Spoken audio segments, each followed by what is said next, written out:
തുടങ്ങിക്കോ. നാണോട്ടാ പന്നിയുടെ മോനെ എനിക്ക്. ഇപ്പൊ തുടക്കത്തിൽ ഇത്ര കേട്ടി വെച്ചാൽ താഴെ തുടങ്ങി. എടാ നാണം കൊണ്ടാണോ വീട്ടിൽ കയറിയിരിക്കാൻ? കവലയിൽ നീ ഡെയിലി ഇറങ്ങണല്ലേ? പൈസ തരാൻ വയ്യാത്തോണ്ട് നീ ഇറങ്ങാറില്ല. മര്യാദക്ക് എന്റെ ആയിട്ട് എന്തിലേക്ക് എന്റെ തനി സ്വഭാവം നിങ്ങൾ അറിയും.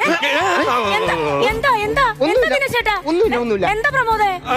പുള്ളി പറയും ഈ സംഭവം എന്താ പറയാ, IPL ഇല്ലേ, IPL നമ്മൾ ഇന്നലെ രണ്ടുപേരും കൂടി ഇരുന്ന് കണ്ടത് അതിന്റെ ഫൈനലായിരുന്നല്ലോ.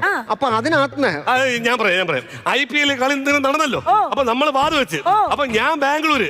പഞ്ചായത്ത് അവസാനം തോറ്റല്ലോ. കിട്ടി. അവന് ടെൻഷൻ കേറുമ്പോഴേ അങ്ങനെ. അതുകൊണ്ടാണ്. അപ്പൊ ഞാൻ ബാംഗ്ലൂര്, യവൻ കഞ്ചാവ്. എനിക്ക് അപ്പോഴേ തോന്നി ആവശ്യമില്ലാതെ ഇംഗ്ലീഷ് പറയുന്നുണ്ട്. എനിക്ക് അപ്പോഴേ തോന്നി. യവനെ സംസാരിച്ച് വന്നപ്പോ അവന്റെ ടംഗ്ലർ സ്ലിപ്പ് അടിച്ചു. ഇവനെ നാക്കുടക്കി പോയ അതെ.